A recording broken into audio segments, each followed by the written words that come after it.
India voice, आपकी सोच, आपकी आवाज। रिपोर्टर्स लाइव में आप सभी का स्वागत। मैं आपके साथ अब्दुल नबी हसन। रिपोर्टर्स लाइव में हमारे संवाददाता आपको ग्राउंड रिपोर्ट दिखाते हैं। शुरुआत लखनऊ से करेंगे। उत्तर प्रदेश के मुख्यमंत्री योगी आदित्यनाथ ने कानून व्यवस्था को लेकर एक समीक्षा बैठक की है। इसमें क्या कुछ निर्देश दिए गए हैं, लखनऊ से हमारे संवाददाता मोहम्मद आसिफ आपको बता रहे हैं।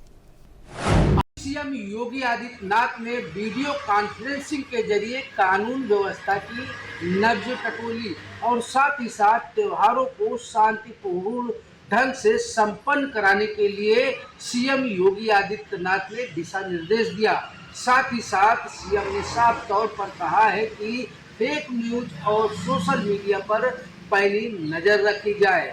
पुलिस कर्मियों को लेकर भी सीएम योगी आदित्यनाथ ने कहा कि जनता के प्रति मन में विश्वास बढ़े, इसको लेकर पुलिस अफसर पूरी तरह से एक्टिव रहे। दरअसल सीएम योगी आदित्यनाथ प्रदेश की कानून व्यवस्था विकास के मुद्दे को लेकर बेहद एक्टिव नजर आते हैं। सीएम योगी आदित्यनाथ ने देर रात वीडियो कॉन्फ्रेंसिंग के जरिए प्रदेश के अफसरों के साथ बैठक किया। इस बैठक में सीएम योगी आदित्यनाथ ने साफ तौर पर निर्देश दिया कि कानून व्यवस्था अच्छी होनी चाहिए, इसको लेकर पुलिस अफसर पूरी तरह से सजग रहे। सीएम योगी आदित्यनाथ ने कहा कि आगामी त्योहार दीपावली, धनतेरस में कहीं कोई गड़बड़ी न हो, इसको लेकर भी पुलिस अफसर पूरी तरह से मुस्तैद रहेंगे। महिला पुलिसकर्मियों की 21 सितंबर को बाइक रैली को लेकर भी सीएम योगी आदित्यनाथ ने कहा कि यह रैली सफल हो। सीएम योगी आदित्यनाथ ने कहा कि कानून व्यवस्था चुस्त दुरुस्त रखने के लिए जो भी आवश्यक कदम है वह पुलिस अफसर उठाएं और साथ ही साथ जनता की शिकायतों के निस्तारण पर भी पूरी तरह से ध्यान दें।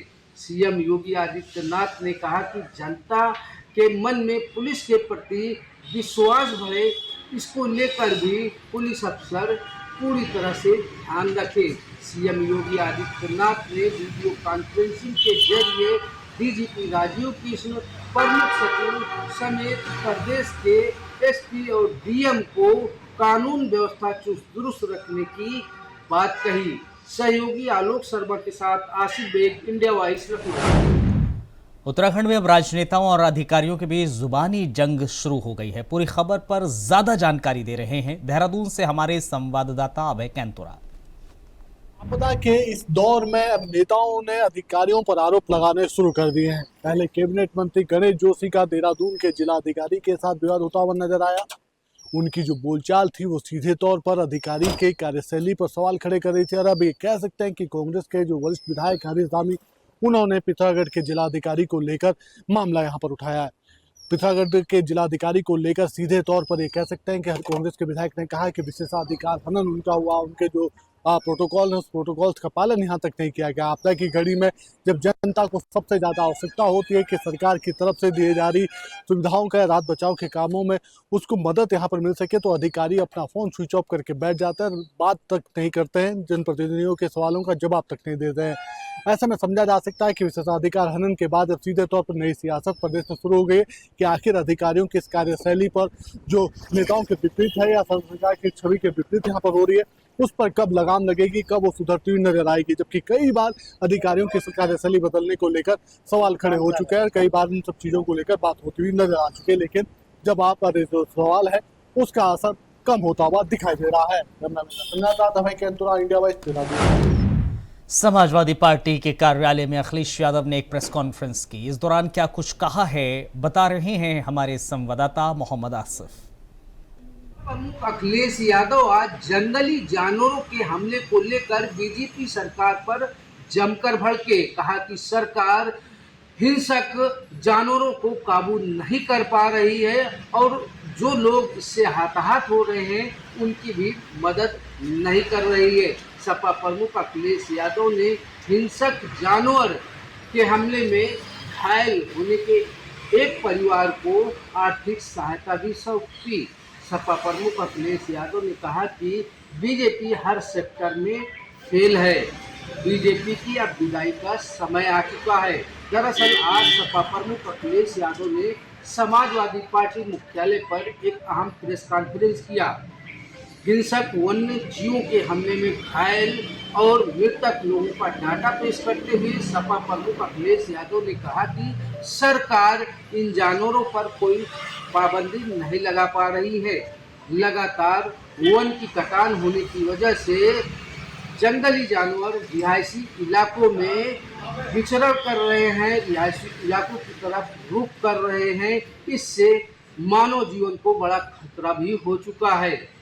अखिलेश यादव ने यह भी कहा कि बीजेपी सरकार के अफसर और उनके लोग जो है वन अधिनियम का पालन नहीं कर रहे हैं, वह सिर्फ घोटाले में जुटे हुए हैं। अखिलेश यादव ने सीएम योगी आदित्यनाथ पर बनी फिल्म अजय को लेकर भी तंज कसा।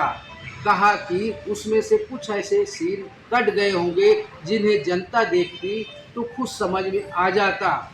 भानु सिंह के राजा भैया पर हमले को लेकर भी सपा प्रमुख अखिलेश यादव ने कोई भी टिप्पणी करने से इनकार कर दिया।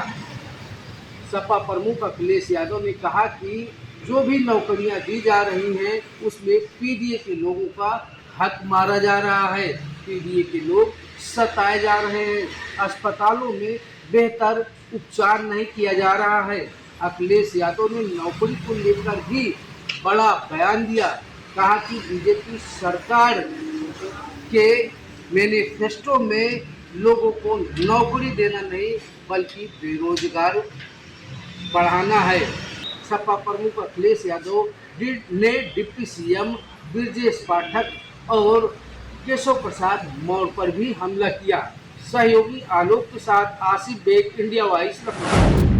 खबर जौनपुर से है। यहां पर जमीनी विवाद में दो पक्षों में जमकर लाठी डंडे चले। पूरा मामला क्या है बता रहे हैं जौनपुर से हमारे संवाददाता विवेक। जौनपुर में जमीनी विवाद को लेकर दो पक्षों में जमकर लाठी डंडे चले। वही मारपीट का वीडियो सोशल मीडिया पर बड़ी तेजी से वायरल हो रहा है। वायरल वीडियो में साफ तौर पे देखा जा सकता है दोनों तरफ से जो है लाठी डंडे से प्रहार हो रहा है। घटना में दो लोग घायल हो गए। दोनों घायलों को इलाज के लिए जिला अस्पताल में भर्ती कराया गया। वही पीड़ित के तहरीर के आधार पर पुलिस दोनों पक्षों की तहरीर पर कार्रवाई शुरू कर दी। पूरा मामला बरसठी थाना क्षेत्र का बताया जा रहा है। ये वायरल वीडियो कल का बताया जा रहा है जहां पर जमीनी विवाद को लेकर दो पक्षों में मारपीट की घटना सामने आई है। हालांकि पुलिस पूरे मामले की जांच पड़ताल कर रही है। दोनों पक्षों की तरफ से कहा गया कि जमीनी विवाद को लेकर पिछले कई दिनों से विवाद चल रहा था। कल देखते ही देखते दोनों पक्ष आमने सामने हो गए। हालांकि पुलिस शांति भंग में चालान दोनों पक्षों को कुछ लोगों को कर दी है। जौनपुर से विवेक कुमार, इंडिया वॉइस। उत्तराखंड में भारी बारिश का अलर्ट जारी है। इस दौरान क्या कुछ प्रशासन की तैयारियां हैं बता रहे हैं देहरादून से हमारे संवाददाता हितेश त्यागी। उत्तराखंड में लगातार मानसून विभाग का अलर्ट जारी है। ऐसे में थराली और धराली के बाद बीते कुछ दिनों पहले राजधानी देहरादून में भी प्रकृति ने अपना तांडव मचाया था, क्योंकि बादल फटने घटना सहस्त्रधारा में देखी गई थी, जिसके कारण पूरा जनजीवन अस्त व्यस्त वहाँ पर हो गया था। लोगों को जान माल का नुकसान वहाँ पर हुआ है। बाहर से आए हुए मजदूर जो काम कर रहे थे उनको भी अपना जो खामियाजा था वो चुकाना पड़ा है कहीं ना कहीं। जिस तरीके से नदी नाले भरकर चल रहे हैं, बिंदाल की बात करें, रिस्पना की बात करें, तो जो नदियां हैं ये पूरे उफान पर थी। तो उसके बाद में जो नुकसान है वो बड़े पैमाने पर नुकसान राजधानी देहरादून में देखा गया। बताया जा रहा है कि 150 करोड़ से ज़्यादा का नुकसान इस त्रासदी में हुआ है जो राजधानी देहरादून की है। लेकिन मुख्यमंत्री पुष्कर सिंह धामी ने सभी को हर संभव मदद का भरोसा दिलाया है। उन्होंने साफ तौर पर कहा है कि जो आपदा प्रबंधन है वो पूरी तरीके से लगा हुआ है। जगह जगह जो हॉट स्पॉट बनाए गए हैं वहाँ पर अतिरिक्त टीमें लगा दी गई हैं। चारधाम की अगर हम बात करें तो वहाँ पर भी जो शिविर हैं वो बना दिए गए हैं। एसडीआरएफ और एनडीआरएफ की टीमों को भी सतर्क रहने और अलर्ट मोड पर रहने के निर्देश दिए हैं। कैमरा पर्सन हर्ष सुनियाल के साथ हितेश त्यागी, इंडिया वॉइस देहरादून। रामपुर में अवैध निर्माण पर नगरपालिका का बुलडोजर गज रहा है। इस कार्रवाई को लेकर ज्यादा जानकारी दे रहे हैं रामपुर से हमारे संवाददाता सुरेश। रामपुर में नगरपालिका के बुलडोजर ने आज समाजवादी पार्टी के पूर्व जिला अध्यक्ष अखिलेश कुमार के घर की बाउंड्री वॉल को गिरा दिया है। बताया जा रहा है कि समाजवादी पार्टी के पूर्व जिला अध्यक्ष अखिलेश कुमार ने जो सरकारी जमीन थी उस पर दीवार की जो बाउंड्री थी वो करा ली थी। ऐसी ही कड़ी में आज समाजवादी पार्टी के जो जिला अध्यक्ष रहे अखिलेश कुमार, उनकी बाउंड्री वॉल को प्रशासन की जेसीबी से भारी पुलिस फोर्स की मौजूदगी में आज गिराया गया है। वहीं समाजवादी पार्टी के जिला अध्यक्ष रहे अखिलेश कुमार का कहना है कि ये जो कार्रवाई हुई है वो एक तरफा हुई है। बहरहाल रामपुर में हुई कार्रवाई से लोगों में चर्चाओं का बाजार गर्म है। इंडिया वॉइस के लिए सुरेश दिवाकर, रामपुर। रायबरेली एसपी डॉक्टर यशवीर सिंह ने देर रात फिर से तबादला एक्सप्रेस चलाई है। किन अधिकारियों के हुए हैं तबादले, बता रहे हैं रायबरेली से हमारे संवाददाता राजू। देर रात रायबरेली पुलिस अधीक्षक डॉक्टर यशवीर सिंह के द्वारा तबादला एक्सप्रेस चलाया गया। बताया जा रहा है कि इस तबादले को लेकर क्राइम कंट्रोल के मद्देनजर ये तबादला किया जा रहा है। रायबरेली सदर कोतवाल रहे राजेश सिंह को गैर जनपद के लिए मुक्त किया गया है। वहीं सलोन कोतवाल रहे शिवशंकर सिंह को सदर का कमान दिया गया है। वहीं पुलिस अधीक्षक के पीआरओ रहे राघवन सिंह को सलोन कोतवाली का प्रभार दिया गया। अब देखने वाली बात यह है कि ऐसे थानाध्यक्षों पर उन्होंने किस प्रकार से अपना विश्वास जताया है, उस विश्वास पर कितना खरे उतरते हैं। Raju Tiwari, India voice. अमेठी में संदिग्ध परिस्थितियों में अज्ञात युवक की रेलवे ट्रैक पर शव पड़ा मिला। इस घटना पर और ज्यादा जानकारी दे रहे हैं अमेठी से हमारे संवाददाता राजेश। अमेठी में उस वक्त आज हड़कंप मच गया जहां 30 वर्षीय अज्ञात युवक का रेलवे ट्रैक पर शव मिला। शव को देखते ही गांव में हड़कंप मच गया। गांव वालों ने इस घटना की सूचना अमेठी पुलिस दी। अमेठी पुलिस और रेलवे पुलिस दोनों घटनास्थल पर पहुंचे और जांच पड़ताल में जुटे। आप बताते ये पूरा घटना जो है अमेठी के प्रतापगढ़ रेलवे ट्रैक मणिपुर जयराजपुर गांव का है, जहां आज 30 वर्षीय अज्ञात युवक का शव मिला। इस शव को मिलते ही गांव में हड़कंप मच गया और गांव के लोगों ने स्थानीय पुलिस को सूचना दी। सूचना पर अमेठी पुलिस और रेलवे पुलिस पहुंची मौके पर, जांच पड़ताल में जुटी। आप बताते कि ये अज्ञात युवक का शव की पहचान अब तक नहीं हो पाई। पुलिस इसकी पहचान में लगी हुई है। Rajesh Soni, India voice, Amethi. Reporters live में वक्त एक छोटे से ब्रेक का है। ब्रेक के उस पार रायबरेली की एक अहम खबर। ब्रेक के बाद बहुत स्वागत आप सभी का। खबर रायबरेली से है, जहां पर रात के अंधेरों में ड्रोन कैमराज उड़ाए जा रहे हैं। क्या प्रतिक्रिया रही है ग्रामीणों की, बता रहे हैं रायबरेली से हमारे संवाददाता राजू।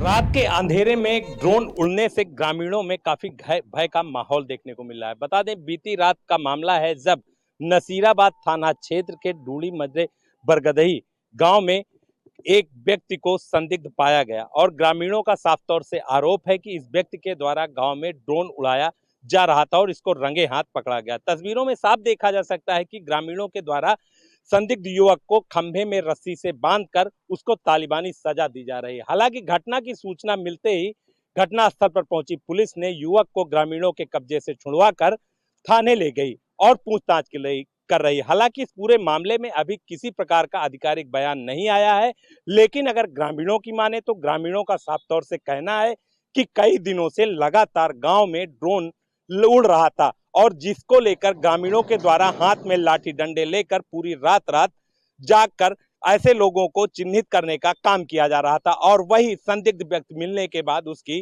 पुष्टि हुई है। हालांकि इस पूरे मामले में बता दें कि अभी किसी प्रकार की आधिकारिक पुष्टि नहीं हुई है। Raju Tiwari, India voice, Raebareli. खबर लखीमपुर से है, जहां पर आरोपी आशीष मिश्रा मोनू के वकील और किसान पक्ष के गवाहों के बीच विवाद हुआ। पूरा मामला बता रहे हैं लखीमपुर से हमारे संवाददाता राम जी। हिंसा कांड को लेकर एक बड़ी घटना निकलकर सामने आ रही है। आपको पता चले कि बीती कल के दिवस में कोर्ट परिसरी में बयान के दौरान जो दुनिया हिंसा से जुड़ा जो गवाह था, गवाही के दौरान उस एक बड़ा मामला निकलकर सामने आया है। आपको बताते चलें, जो मंत्री पुत्र के आशीष मिश्रा मोनू, अजय मिश्रा ढेनी के जो पुत्र हैं, जो बाकायदा उसमें नामिनेट थे, जेल गए थे, जेल के बाद बाकायदा बेल पे हैं, उनके जो वकील हैं, वकील संघ के पूर्व अध्यक्ष रहे हैं अवधेश सिंह, उन्होंने बाकायदा जो गवाह था उसके हाथों पर एक टैटू बना था जो पंजाबी सिख समुदाय में अक्सर लोग बनाते हैं। उस टैटू को देखकर बाकायदा खालिस्तानी होने का उन्होंने एक कमेंट पास किया, जिसको लेकर हलचल मच गई।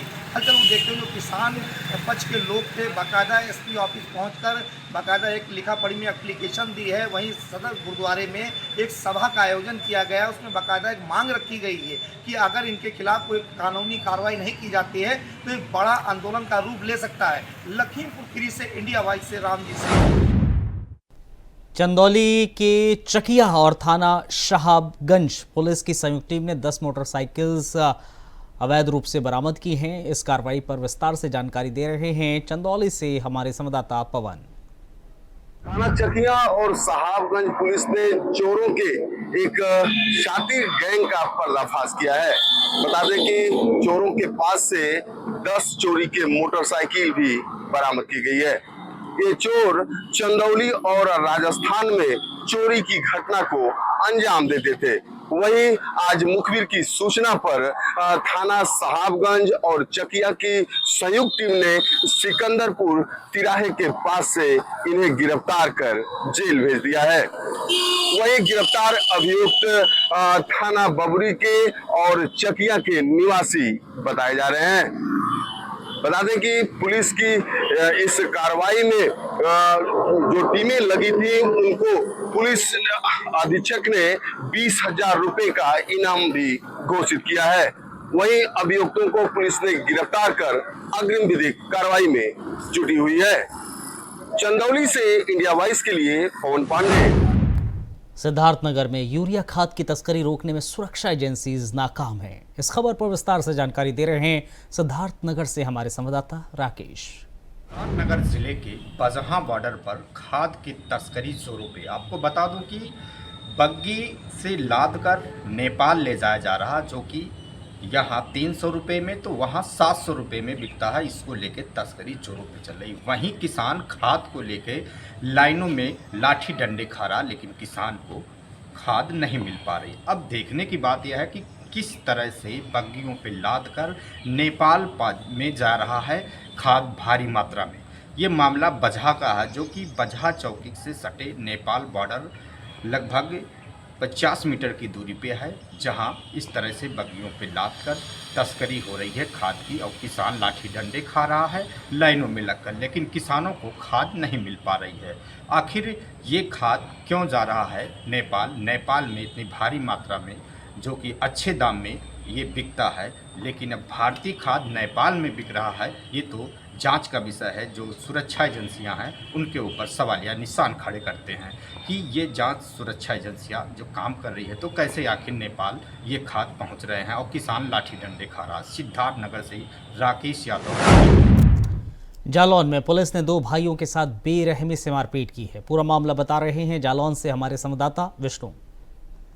जालौन में पुलिस की बर्बरता साफ देखने को मिली है, जहां प्लाट विवाद को लेकर जालौन पुलिस ने 2 सगे भाइयों की बेरहमी से पिटाई कर दी और उनकी चमड़ी उधेड़ डाली, जिसके बाद एसएचओ ने इतना ही नहीं बल्कि इन दोनों का शांति भंग में भी चालान कर दिया है। वहीं प्राप्त जानकारी के मुताबिक मामला जालौन के सिरसा कलार थाना क्षेत्र के सिरसा का है, जहां सिरसा के रहने वाले 2 सगे भाइयों ने दबंगों के द्वारा प्लाट पर कब्जा करने की शिकायत सिरसा कलार एसएचओ से की थी, जिस पर सिरसा कलार एसएचओ ने दोनों सगे भाइयों को गिरफ्तार कर थाने ले आई और उन्हें पुलिस लॉकअप में उनकी बेरहमी से पिटाई कर दी। जिसके बाद दोनों सगे भाइयों ने इसकी सूचना जालौन के पुलिस अधीक्षक डॉक्टर दुर्गेश कुमार से की है, जिसके बाद पुलिस अधीक्षक जालौन डॉक्टर दुर्गेश कुमार ने तत्काल कार्रवाई करते हुए इस पूरे मामले की जांच जालौन सीओ को सौंप दी है और उन्होंने बताया कि जांच के उपरांत जो भी तथ्य सामने आएंगे उसके अनुसार एसएचओ पर कार्रवाई की जाएगी। फिलहाल जालौन सीओ इस पूरे मामले की जांच पड़ताल में जुटे हुए हैं। वहीं अपने सहयोगी साथी के साथ Vishnu Pandey, India Voice, Jalaun. Rampur police और गौ तस्करों के बीच मुठभेड़ हुई है। इस दौरान क्या कुछ बरामद हुआ है, बता रहे हैं रामपुर से हमारे संवाददाता सुरेश। रामपुर में पुलिस और गौ तस्करों के बीच देर रात हुई मुठभेड़ में 2 बदमाशों को पुलिस ने धर दबोचा है। पुलिस को सूचना मिली थी कि 2 बदमाश गौकशी करने के फिराक में हैं। घटना की जानकारी मिलने के बाद पुलिस ने आरोपियों को गिरफ्तार कर लिया है।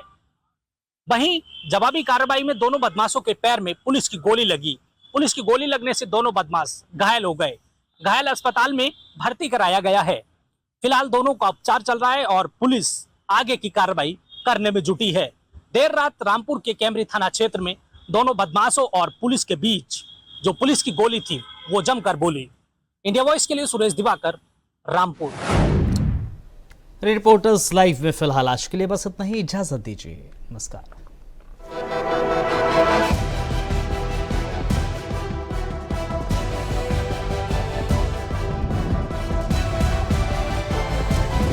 इंडिया टॉयज, आपकी सोच, आपकी आवाज।